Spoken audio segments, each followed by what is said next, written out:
สวัสดีครับนี่คือรายการ Orcas Story เรื่องเล่าเขย่าวขวัญเราพบกันเป็นประจำนะครับทุกสัปดาห์อย่าลืมนะครับถ้าถูกใจฝากกดไลค์กดแชร์กด Subscribe แล้วก็อย่าลืมกดกระดิ่งเพื่อติดตามแต่สิ่งที่สำคัญโปรดใช้วิจารณญาณในการรับฟังแต่ถ้าใจคุณไม่กล้าพอโปรดอย่ารับฟังคนเดียววันนี้ Orcas Story นำเสนอเป็น EP ที่71ซ่องโจทย์ชีวิตของคนเราต่างกันอยู่แล้วไม่แปลกหรอกครับที่คำตอบของแต่ละปัญหาจะไม่เหมือนกันเรื่องราวนี้นะครับเป็นเรื่องราวที่อาจารย์ก็ได้นำพาผมเข้ามาสู่ในวงการ PP อีกแล้วในเวลานั้นก็คือมันตีหนึ่งกับอีก40แล้วอ่ะผมเคยถามอาจารย์นะว่าทำไมครับอาจารย์ทำไมชอบมาทำธุระกับพวกผีเนี่ยดึกดื่นอย่างนี้อาจารย์ก็บอกว่าช่วงกลางคืนจะเป็นช่วงที่พระเวทมีกำลังสูงสุดคนที่เป็นธาตุดินและเป็นธาตุน้ำยิ่งทำให้พระเวทมีกำลังมากขึ้นเป็นแบบหลายเท่าทวีคูณเลยผมก็บอกว่าแล้วผีมันก็มีพลังสูงสุดมากในตอนกลางคืนเหมือนกันด้วยนะครับอาจารย์ก็หันกลับมาบอกผมว่าก็นั่นแหละมันยิ่งทำให้เราสามารถจะกำจัดมันได้ง่ายขึ้นเพราะเราจะรู้ว่าผีตัวนั้นมันมีกำลังมากน้อยเท่าไหร่และการที่ผมต้องมากับอาจารย์ในครั้งนี้มันก็เป็นเพราะว่าเมื่อวันนี้นะครับตอนสายๆเลยอาจารย์โทรตามให้ผมมาหาที่บ้านหลังจากที่เพิ่งกลับมาจากบ้านหลานๆเมื่อคืนนี้แถวๆจังหวัดภาคตะวันออกพอผมมาถึงบ้านอาจารย์ก็เล่าให้ฟังในตอนที่เราทั้ง5คนนั่งกินข้าวกันเลยคือเรื่องมันเริ่มจากตอนที่ว่าตอนขากลับมานี่เองครับขับรถกลับมาส่งอาจารย์กับแม่ที่กรุงเทพนั่นแหละเมื่อคืนนี้เอง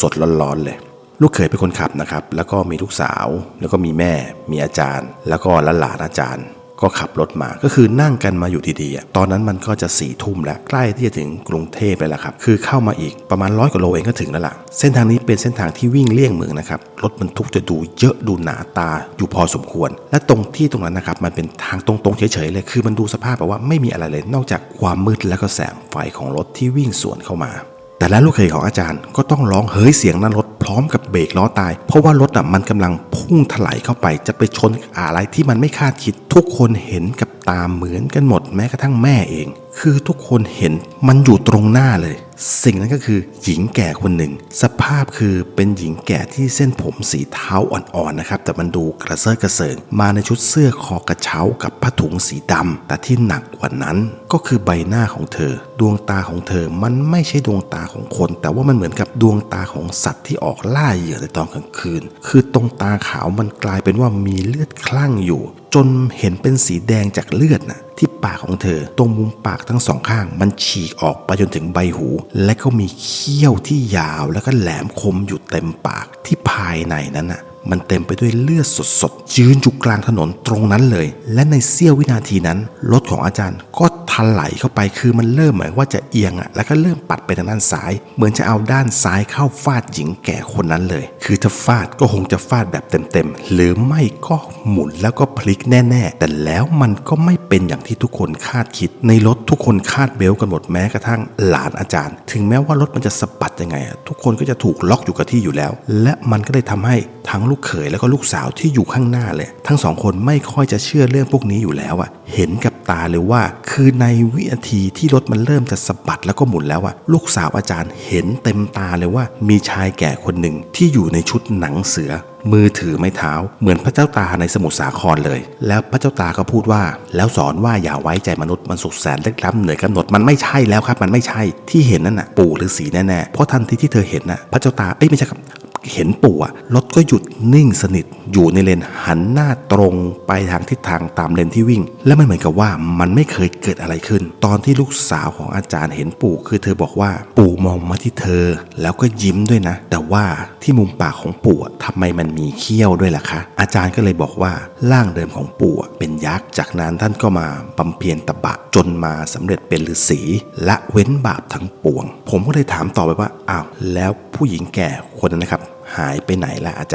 ารย์ก็เลยเล่าต่อว่าคงทนรัศมีบารมีของปู่ไม่ได้ก็คงหนีไปแล้วอะแต่ว่าตรงหน้ารถห่างไปไม่เท่าไหร่อะเห็นเป็นหญิงในสภาพวัยรุ่นแต่ว่าน่าจะเป็นวัยรุ่นลักลอบเข้าเมืองแน่ๆเพราะดูจากสภาพตอนที่เธอลุกขึ้นนั้นอะเธอสวมเสื้อแขนยาวแบบเสื้อเชิ้ตแต่ว่ามันมีกระเป๋าสองข้างอยู่ที่ด้านล่างของตัวเสื้อนุ่งผ้าถุงมีผ้าขาวม้าโพกหัวด้วยและที่ลำตัวของเธอบริเวณหน้าอกก็มีเด็กแรกเกิดที่ถูกห่อด้วยผ้าขาวม้ามัดมาด้วยผ้าขาวม้าอีกผืนหนึ่งพันติดตัวเธอมาด้วยอาจารย์เห็นคนแรกก็เลยเปิดประตูเดินลงไปในมือถือมีดหมอเล่มโปรดเอาไว้ด้วยที่ไม่เคยห่างกายพอหญิงวัยรุ่นคนนั้นเห็นอาจารย์ก็ยิ้มทั้งน้ำตาและก็วิ่งเข้ามาหาอาจารย์ซึ่งอาจารย์ก็เตรียมพร้อมอยู่แล้วแต่ว่าเธอคนนั้นกลับนั่งลงกับพื้นพร้อมกับค่อยๆประคองเด็กอย่างระมัดระวังแล้วก็ยกมือขึ้นไหว้อาจารย์พร้อมกับพูดขึ้นว่าซึ่งอันเนี้ยอาจารย์ก็ไม่รู้ว่าเธอพูดอะไรจากนั้นเธอก็ก้มลงกราบที่เท้าอาจารย์ก่อนที่จะสลายร่างกลายเป็นเท่าฐานแล้วก็ปลิวไปตามแรงลมและอาจารย์ก็พนมมือขึ้นท่องพระเวทปลดปล่อยดวงวิญญาณนั้นพร้อมกับปล่อยกระแสจิตออกไปเพื่อสื่อถึงเจ้าที่เจ้าทางเจ้าป่าเจ้าเขาสัพพวิญญาณที่อยู่ในบริเวณนั้นพักเดียวครับก็มีแสงสว่างสาดเข้ามาจากทางด้านหลังเลยคือมันสว่างแบบดับสว่างดับสว่างดับกระพริบอยู่อย่างเงี้ยไม่กี่วินาทีจากนั้นก็มีเสียงของชายคนหนึ่งที่มันดังก้องกังวานขึ้นมาว่านี่ลุงจะยืนอีกนานไหมอาจารย์ลืมตาหันหลังกลับไปดูทั้งรถบรรทุก6 ล้อ10 ล้อจอดติดกันเป็นทางแต่อาจารย์นั้นยังคงทำหน้านิ่งๆนะครับแล้วก็ขึ้นรถจากนั้นลูกเขยก็เหยียบมิดไมล์เลยจนกลับมาถึงที่บ้านเลยและพออาจารย์เล่าจบพอดีกับว่าแม่เขาเก็บสำรับเสร็จพอดีอาจารย์ก็เลยบอกผมว่าได้เวลาละเอามือมาสรุปแล้วเนี่ยอาจารย์เห็นผมเป็นอะไรทุกทีเห็นผมเป็นเครื่องดูผีคราวนี้เห็นผมเป็นปรินเตอร์แหละครับเพราะว่าอาจารย์เอามือมาจับที่มือผมแล้วก็ท่องพระเวทจากนั้นก็เป่าพระเวทลงบนมือที่จับผมรู้สึกถึงความร้อนที่มันวิ่งเข้ามาในวินาทีนั้นเลยภาพที่เห็นตอนแรกมันเป็นพื้นที่โล่งๆโดยจะมีร้านขายของพวกผลไม้อาหารตามสั่งปะยางร้านลาบที่แบบว่าเป็นร้านขายเหล้าแล้วก็มีตู้คาราโอเกะอะไรประมาณนี้คือมันอยู่รอบๆเลยพื้นที่โล่งๆตรงนั้นมันเป็นเหมือนกับว่ามันเป็นลานจอดรถของพวก10 ล้อรถบรรทุกอะไรสักอย่างหนึ่งนะครับภาพต่อมาผมถูกดึงเข้าไปอยู่ในร้านลาบที่ขายเหล้าเนี่ยนะครับแล้วก็มีตู้คาราโอเกะตอนที่เห็นภาพแรกมันเป็นภาพตอนกลางวันมันไม่มีคนแต่พอภาพต่อมาในร้านลาบนะครับมันเป็นตอนกลางคืนอันนี้มีคนเยอะแยะเลยจากนั้นภาพต่อมาเป็นภาพของร้านลาบแต่ว่าผมเข้าไปด้านหลังหรือว่ายังไงไม่ทราบมันเป็นทางเดินแคบๆครับที่มองตรงไปแล้วผมเห็นเป็นห้องเล็กๆหลายๆห้องมากเลยซึ่งผมเกือบลืมแบบว่าในนั้นนะครับมันมีผู้หญิงแบบอย่างว่านะครับเยอะมากซึ่งผมก็พอจะรู้แล้วครับว่าที่นี่มันคือที่ไหนเพราะภาพต่อมาผมเห็นทั้งผู้ชายผู้หญิงต่างพากันเข้าไปในห้องบ้างพากันออกมาจากในห้องบ้างอะไรประมาณนี้แหละครับผมซึ่งผมฟันธงแล้วว่าที่นี่ต้องเป็นซ่องแน่ๆในการเห็นภาพนั้นบางครั้งมันก็เป็นภาพที่ผมไม่อยากจะเห็นมันเลยมันเป็นภาพที่โหดร้ายสำหรับจิตใจคนอย่างผมมากคือมันเป็นภาพของห้องมืดๆมีผู้หญิงที่ลักลอบเข้าเมืองมาเพื่อทำงานซึ่งมันแน่นอนครับมันไม่ใช่งานอย่างนี้แน่ๆอยู่กันแน่นห้องเต็มไปหมดเลยภาพต่อมาเป็นภาพของชาย3 คนที่กำลังลุมทำลายร่างกายด้วยการกระทืบหญิงวัยรุ่นคนหนึ่งคือเอาถึงตายคาเท้ากันเลยและตัดมามันเป็นภาพตอนไฟไหม้ครับของซ่องแห่งนั้นภาพที่ผมเห็นคือภาพผู้หญิงเหล่านั้นที่ถูกกักขังอยู่ในห้องนั้นนะครับต่างดิ้นรนหาทางออกมีทั้งสำลักควันปีนหนีร้องไห้มันเป็นภาพของความทุรนทุรายที่น่าทรมานภาพต่อมาเป็นภาพของห้องเล็กๆที่เรียงแถวกันอยู่แล้วมันก็มีควันลอดมาจากช่องใต้ประตูซึ่งดูแล้วมันก็ไม่น่าจะมีอะไรแต่พอภาพถัดไปเป็นภาพที่ทำให้ผมได้เห็นชัดๆเลยว่าทุกห้องมีแม่กุญแจอันใหญ่ล็อกห้องเหล่านั้นทุกห้องและภาพสุดท้ายเป็นภาพของหญิงสูงวัยแต่งตัวดีนะครับนอนคว่ำหน้าเพราะโดนของแข็งกระแทกหัวจนเลือดอาบนองแต่ว่าเธอคนนั้นยังไม่ตายที่รู้ก็เพราะว่ามันมีเป็นเหมือนภาพอีกภาพหนึ่งแต่มันเป็นภาพเคลื่อนไหวได้คือหญิงคนนั้นเขาลืมตาขึ้นมาก่อนที่จะมันเป็นไม้คานที่อยู่ข้างบนหลังคานะครับที่ไฟลุกท่วมเลยลงมาทับที่ร่างเธอมันมาพร้อมกับเสียงกรี๊ดที่แสบหูทำให้ผมหลุด ออกมาจากภวังค์การเห็นภาพในวินาทีนั้นเลยและหลังจากที่ผมเล่าเรื่องการเห็นภาพให้อาจารย์ฟังอาจารย์ถึงกับนิ่งไปพักหนึ่งเลยนะครับแล้วก็พูดกับผมว่าเราไปเตรียมของกันเถอะเราอีกแล้วเหรอคือเราเนี่ยหมายถึงว่าไม่มีผมอยู่นั้นใช่ไหมครับคือเพราะว่าผมทำหน้าที่ผมเสร็จแล้วอะอาจารย์มองหน้าผมแบบทำตานิ่งๆหน้าตึงๆเพียง3 วิเท่านั้นจากนั้นผมก็พูดด้วยเสียงแข็งกลับไปเลยได้ครับอาจารย์แล้วก็เดินตามอาจารย์ไปจัดเตรียมของที่จะเจอศึกหนักในคืนนั้นแต่ผมก็ถามอาจารย์ว่าครั้งนี้เราจะเรียกพี่นัทให้มารับไหมครับอาจารย์บอกว่าอย่าเลยเราไปกันแค่นี้ไปกันน้อยๆดีกว่าแค่2 คนก็พอแล้ว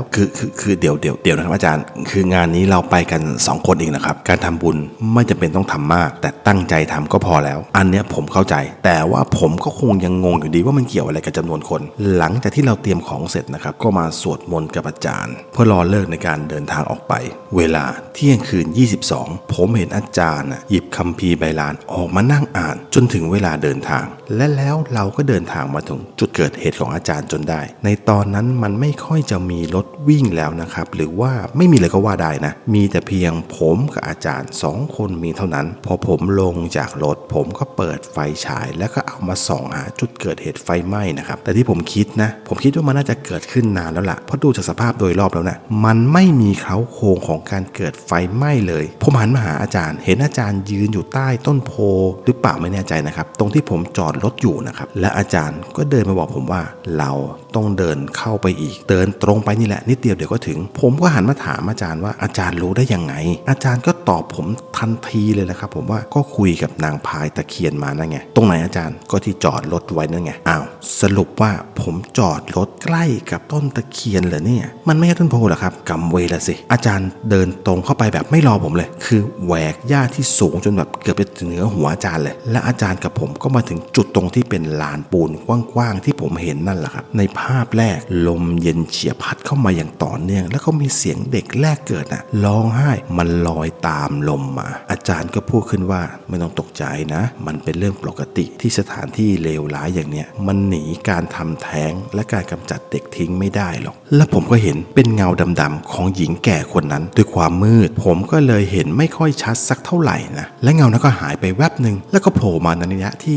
ใกล้เข้ามาแต่ไม่ได้เข้ามาแบบตรงๆนะครับไปโผล่ทางซ้ายทีแวบไปทีก็ไปโผล่ทางขวาทีแต่ว่ามันก็ค่อยๆใกล้เข้ามาเรื่อยๆแต่ว่าอาจารย์ไม่ได้สนใจเลยนะครับยืนหลับตาพนมมือแล้วก็ท่องพระเวทโดยถือประคำอยู่ในมือในวิธีนั้นหญิงแก่คนนั้นก็ค่อยๆหายแวบไปแวบมาแล้วก็ใกล้เข้ามาอาจารย์ก็เลยบอกให้ผมพนมมือขึ้นแล้วก็ดึงตัวผมให้มาอยู่ตรงข้างหน้าอาจารย์ตรงที่อาจารย์ยืนอยู่นั่นแหละครับแล้วก็บอกว่าใช้บทเทพ4 ทิศซึ่งบอกเลยว่าปกติผมจำไม่ค่อยจะได้อยู่แล้วยังจะให้ผมใช้บทนี้ในตอนภาวะฉุกเฉินแบบนี้อีกในขณะที่ผมกำลังรวบรวมเซลล์สมองอยู่นั้นอาจารย์ก็แบบเหมือนกับตีกึ่งๆแตะลงมาที่หลังของผมเบาๆซึ่งทำให้ผมตกใจมากและก็ท่องพระเวทเทพ4 ทิศไปโดยที่ผมไม่รู้ตัวแต่ว่ามันคงจะช้าไปแค่เสี้ยววินาทีก็เป็นได้นะครับเพราะว่าบทนี้เนี่ยจะช่วยป้องกันพูดผีปีศาจไม่ให้เข้ามาใกล้หรือเข้ามาทำร้ายอะไรเราได้แต่ว่าหญิงแก่คนนั้นหลุดเข้ามาอยู่ในวงล้อมของ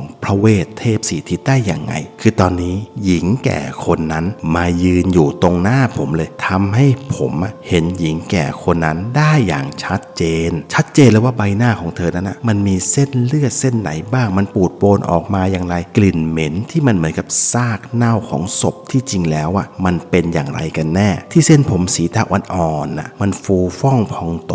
ใบหน้าของเธอตรงดวงตาของหญิงแก่ที่ฉ่ำไปด้วยเลือดคือตรงตาขาวมันกลายเป็นเลือดสีแดงเลยสดเลยที่ปากของเธอตรงมุมปากทั้ง2 ข้างมันฉีกออกไปจนถึงใบหูและภายในนั้นเขี้ยวที่ยาวและแหลมคมมันอยู่เต็มปากไปหมดเนี่ยหญิงแก่คนนั้นขู่คำรามก่อนที่จะใช้กรงเลยตะปบลงมาที่ผมในวินาทีนั้นเลยอาจารย์ก็ใช้น้ำมนต์สาดเข้าไปคือสาดเข้าไปตรงๆโดนแบบเต็มหญิงแก่คนนั้นถึงกับกระเด็นออกไปน้ำมนต์ไหม้ตามร่างกายเป็นควันลอยขึ้นมาแล้วหญิงแก่คนนั้นก็วิ่งหนีแต่ว่าไปไหนไม่ได้เพราะว่าเมื่อวิ่งออกไปก็จะไปเจอกับพระเวท4 ทิศที่มีฤทธิ์แรงมากนอกจากจะ จะกันผีเข้าแล้วยังกันผีออกอีกด้วยแต่ที่มันไม่ดีคืออาจารย์กับผมอยู่ข้างในนั้นแต่มันมีข้อจำกัดเล็กๆอย่างหนึ่งนะครับคือห้ามคนที่ร่ายพระเวทขยับขยื่นเท้าทั้งสองข้างต้องติดอยู่กับพื้นห้ามยกห้ามเปลี่ยนจุดยืนโดยเด็ดขาดปีศาจหญิงแก่ตัวนั้น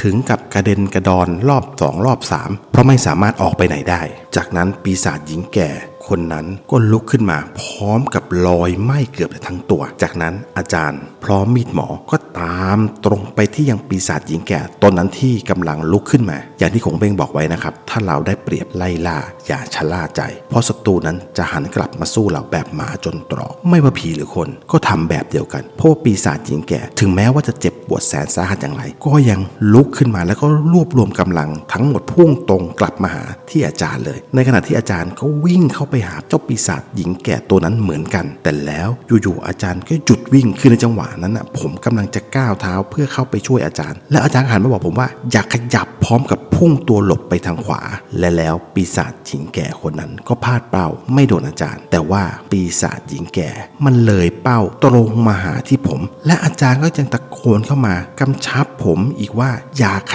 ยับเป็นจังหวะที่ปีศาจหญิงแก่ตัวนั้นเหมือนกับว่ามันวิ่งชนอะไรบางอย่างที่มันเรืองแสงอยู่รอบๆตัวผมคือผมบอกเลยผมหลับตาปีตอนที่ปีศาจหญิงแก่มันพุ่งชนเข้ามาพอลืมตามาภาพเดิมเลยครับปีศาจหญิงแก่ตัวนั้นยืนอยู่ตรงหน้าคือว่าผมเหลือบไปมองที่พื้นผมเห็นว่าตัวผมอยู่ในวงกลมของสายสิญจน์ที่ผมไม่รู้ว่าอาจารย์ทำเอาไว้ตอนไหนแต่ที่มันไม่ดีก็คือว่าผมยืนอยู่ต่อหน้าปีศาจหญิงแก่คนนั้นที่ปากฉีกถึงติ่งหูและเขี้ยวก็เต็มทั้งปากเลยในระยะหายใจลดต้นคอกันได้ภายในวงพระเวทเทพ4ทิศนั่นเองและอาจารย์ก็จะอยู่นอกวง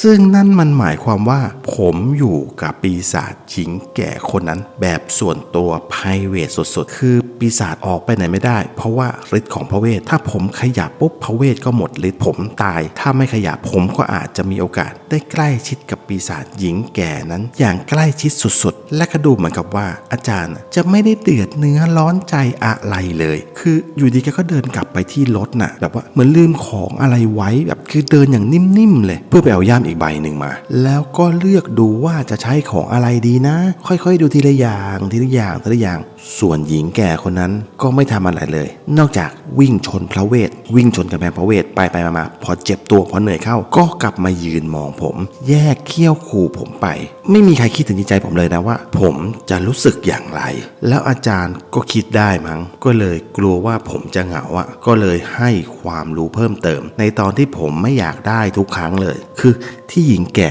มีสภาพเป็นอย่างนั้นก็เพราะว่ากรรมหนักที่เขาได้ทำไว้ตอนที่ยังมีชีวิตอยู่คือตอนที่ตายก็ตายด้วยความแค้นแต่ที่แย่กว่านั้นก็คือมันมีสัตว์มากัดกินซากศพของเธอคงเพราะว่าอาจจะโดนไฟคลอกตายและยังคงมีเนื้อหรือว่ามีศพจำนวนมากการจัดเก็บก็เลยอาจจะล่าช้าไปทำให้สัตว์เข้ามาแทะกินเนื้อได้สภาพก็เลยกลายเป็นอย่างนี้อาจารย์ครับคือที่ผมอยากรู้ตอนนี้คือว่าแล้วอาจารย์จะทำยังไงครับและเมื่ออาจารย์เตรียมทุกอย่างพร้อมอาจารย์ก็หยิบคัมภีร์ใบลานขึ้นมาพร้อมกับพนมมือขึ้นแล้วก็ท่องพระเวทที่อาจารย์ไม่เคยสอนผมมาก่อนเลยซึ่งผมคิดว่างานเนี้ยปีศาจหญิงแก่ต้องโดนของหนักแน่ๆจากนั้นก็เทผงกำยานใส่มือแล้วก็ท่องพระเวทอีกครั้งหนึ่งก่อนที่จะปล่อยให้ผงกำยานลอยตามแรงลมพระเวทที่อาจารย์เป่าออกมาผงกำยานที่เป่าออกมามันฟุ้งกระจายแล้วก็ลอยขึ้นไปคือขึ้นไปอยู่เหนือวงพระเวทเทพ4ทิศ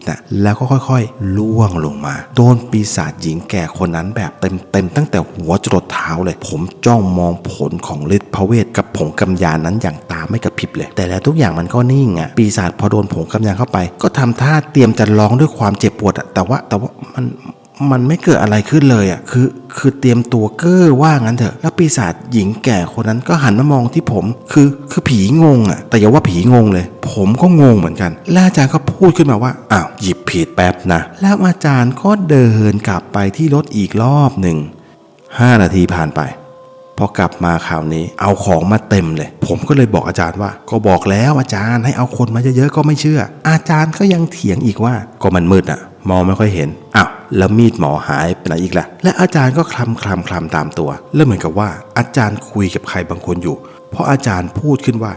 แล้วทำไมไม่เตือน และอาจารย์ก็เดินกลับไปที่รถอีกครั้งเพื่อกลับไปเอามีดหมอที่วางอยู่บนหลังคารถสรุปแล้วซึ่งผมมารู้ในตอนหลังคือแกคุยกับนางพายตะเคียนนะครับอย่าว่าแต่คนเซ็งเลยและปีศาจหญิงแก่คนนั้นก็พยายามหาทางออกเหมือนเดิมก็คือวิ่งไปวิ่งมาชนกับกำแพงอาคมของเทพสีทิศจนเจ็บระบมไปทั้งตัวแล้วเจ็บไปทั้งตัวอีกก็เลยกลับมายืนแยกเขี้ยวอยู่ที่เดิมตรงหน้าผมตรงที่เดิมเลยจากนั้นอาจารย์ก็พูดขึ้นว่าเอาใหม่นะเมื่อกี้ถือว่าเป็นการซ้อมใหญ่ก็แล้วกันขยันพูดซะด้วยและอาจารย์ก็หยิบคัมภีร์ใบลานขึ้นมาพนมมือขึ้นท่องพระเวทที่อาจารย์ไม่เคยสอนผมมาก่อนซึ่งผมคิดว่างานนี้ปีศาจหญิงแก่ต้องโดนของหนักแน่ๆและจริงๆและคราวนี้จากนั้นก็เทผงกำยานใส่มือแล้วก็ท่องพระเวทอีกครั้งก่อนที่จะปล่อยผงกำยานให้ลอยตามแรงลมพระเวทที่อาจารย์เป่าออกมาผงกำยานที่เป่าออกมาฟุ้งกระจายแล้วก็ลอยขึ้นไปอยู่เหนือวงพระเวทเทพสีทิศ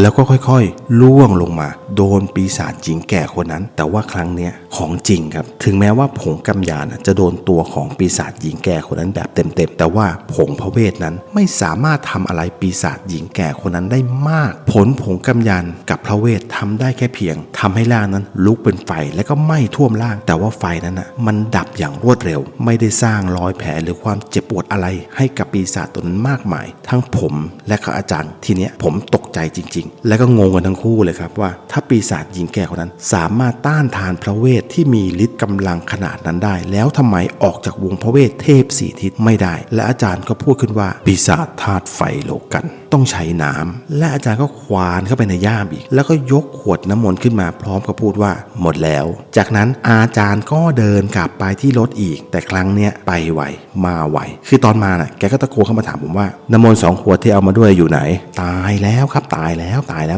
ผมได้แต่คิดในใจแล้วก็ตอบไปว่าอาจารย์บอกให้ผมเอาไว้หลังรถไงครับและอาจารย์ก็ทำท่าเหมือนกับจะเดินไปแต่แล้วก็หยุดแล้วก็ถามผมว่ากระโปรงหลังรถเปิดยังไงโอ้ยกรรมของเวรตอนที่ผมกำลังจะตอบอาจารย์ก็ชิงบอกก่อนเลยว่าไม่เป็นไรเดี๋ยวให้นางพายตะเคียนเปิดให้ก็ได้ลืมไปเมื่อกี้ยังเปิดประตูให้ได้เลยผ่านไป5 นาทีอาจารย์กลับมาพร้อมกับขวดน้ำมนต์ขนาด 1.5 ลิตร2 ขวดจากนั้นก็เทน้ำมนต์ใส่ขันและผมก็เห็นอาจารย์ใส่บางอย่างลงไปในขันน้ำมนต์ด้วยซึ่งอาจารย์ได้บอกผมในตอนท้ายว่าอันเนี้ยเป็นว่านที่ได้มาจากเพื่อนรักที่รับเช่าพระคนหนึ่งว่านเนี่ยมีฤทธิ์ขับไล่ปีศาจจากนั้นอาจารย์ก็จุดเทียนขึ้นแล้วก็นั่งลงท่องพระเวทอยู่ครู่หนึ่งซึ่งปีศาจหญิงแก่คนนั้นไม่ได้สนใจอาจารย์แล้วครับแต่กลับมาสนใจในตัวผมแทนคือพยายามที่จะเข้ามาทำร้ายผมให้ได้โดยทั้งตะปบทั้งข่วนทั้งกัดแต่ก็ไม่สามารถผ่านวงสายสิญจน์เข้ามาได้แต่ความโชคดีมันมักจะไม่ได้อยู่ตลอดไปนะครับคือปีศาจหญิงแก่คนนั้นตอนที่หมดหนทางทำร้ายผมได้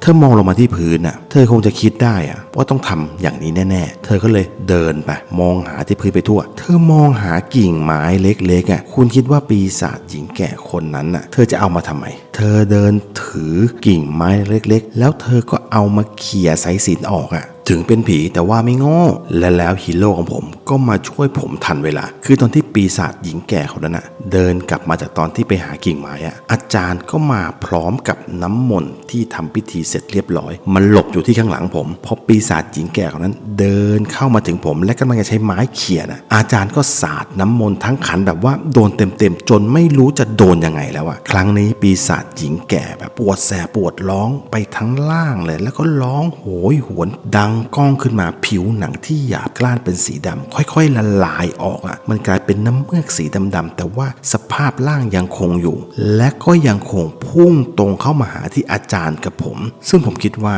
อาจารย์คงจะหมดความอดทนกับปีศาจหญิงแก่ตัวนี้แล้วแน่ๆเพราะอาจารย์ก็สวนขึ้นมาว่าตายากตายเย็นนักใช่ไหมอย่างนี้มันต้องโดนมีดหมอแล้วอาจารย์ก็ชักมีดหมอออกมาจากฝักแต่ว่าคือผมคิดว่ามันเรียกมีดหมอไม่ได้มันต้องเรียกว่าดาบหมอน่าจะดีกว่าเพราะที่เห็นนั่นมันดาบชัดๆเลยลงยันอักขระเต็มใบมีดเลยอาจารย์ง้างสุดแขนฟันสุดแรงปีศาจหญิงแก่คนนั้นขาดแบบสะพายแร่ง2 ท่อนเลยตอนที่โดนฟันเหมือนกับว่ามัน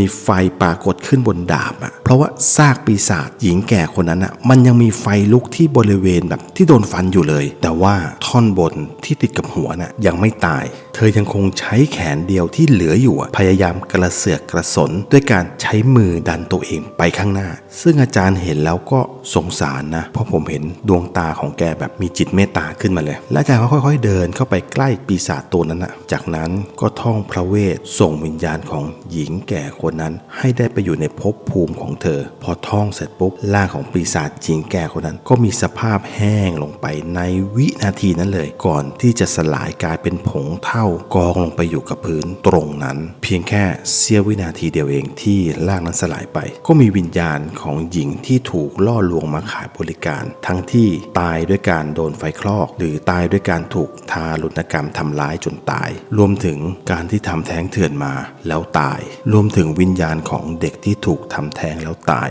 อีกเป็นร้อยดวงคืออยู่ที่ตรงลานกว้างๆตรงที่ผมกับอาจารย์นั้นยืนอยู่เลยคือมันมีดวงวิญญาณแบบผมใช้คำว่าหลายร้อยเลยแหละและผมคิดว่าครั้งเนี้ยอาจารย์จะเอาอะไรมาใส่วิญญาณเหล่านี้อีกขวดยาคูน่ะผมยังจำไม่ลืมนะคราวนี้อาจารย์จะทำยังไงพอที่เห็นน่ะมันเยอะกว่าครั้งที่เราไปจับผีที่โกดังเก่าอีกนะแล้ววิญญาณที่อยู่ตรงหน้าทุกดวงเลยก็นั่งยองๆลงและพนมมือร้องขอความช่วยเหลือจากอาจารย์และอาจารย์ก็หันมาบอกผมว่าวิธีที่จะส่งวิญญาณน่ะมันมีหลายวิธีนะแต่คิดว่าวิธีนี้น่าจะเป็นทางออกที่ดีที่สุดและอาจารย์ก็สั่งให้ผมไปหาไม้มาเอามาสุมเพื่อก่อกองไฟและอาจารย์ก็ทำการล้อมสายสิญจน์โดยเอาสายสิญจน์ไปแขวนกับต้นไม้ให้รอบดวงวิญญาณทั้งหลายจากนั้นก็ตัดสายสิญจน์แล้วก็ถือป้ายนั้นเอาไว้กลับมายืนตรงจุดเพื่อทำการท่องพระเวทส่งวิญญาณและอาจารย์ก็ท่องพระเวทอยู่พักหนึ่งก่อนจะส่งด้านปลายสายสิญจน์ให้ผมเพื่อเอาไปใส่ในกองไฟ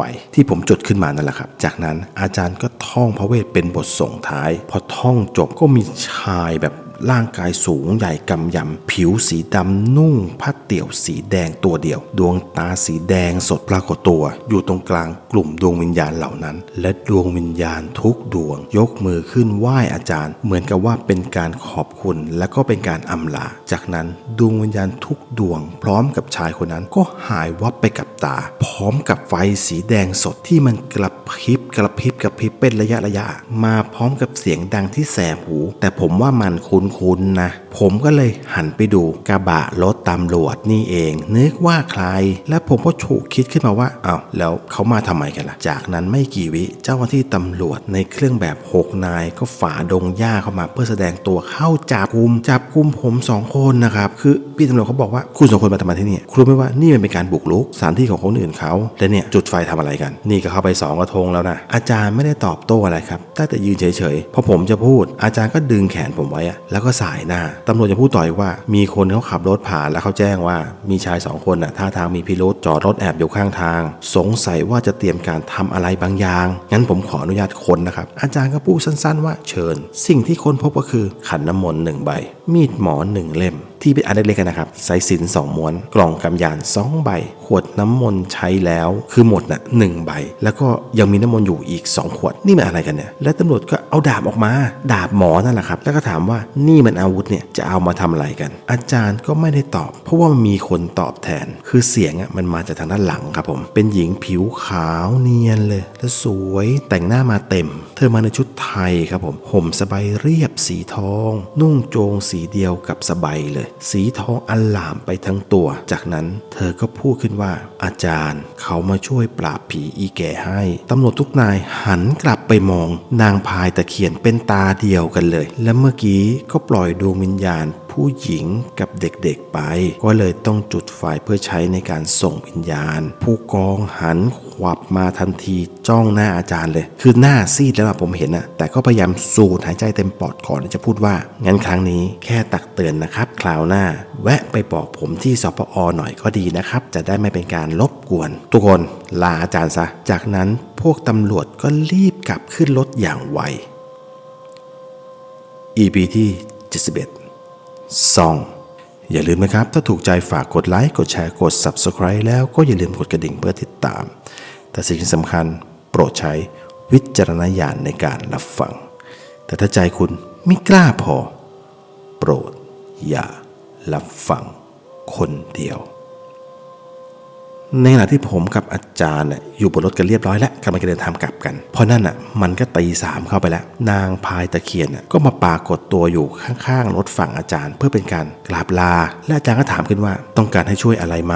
เธอก็ตอบว่าไม่เป็นไรค่ะอาจารย์อีกไม่นานเขาจะมาตัดต้นไม้ไปก็คงจะหมดเวรหมดกรรมแล้วอาจารย์ก็เลยถามตอบว่าแล้วมาอยู่ด้วยกันไหมเธอนิ่งไปแล้วทำหน้าแบบอายแล้วก็ตอบกลับมาว่าอาจารย์มีลูกมีเมียแล้วไม่เอาแต่ถ้าไปอยู่กับลูกศิษย์ของอาจารย์ได้ไหมผมได้ยินเสร็จปุ๊บผมไม่กล้าแม้แต่จะหันไปมองหน้าพลายตะเคียนคนสวยคนนั้นเลยแต่อาจารย์เหมือนแกล้งสะกิดผมแล้วก็หัวเราะใหญ่เลยแล้วก็พูดขึ้นว่า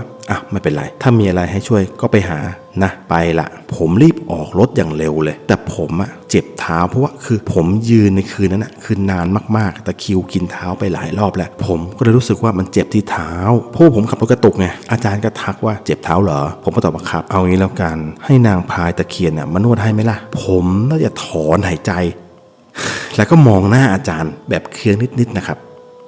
ออกคัสสอรี่สำหรับวันนี้สวัสดีครับ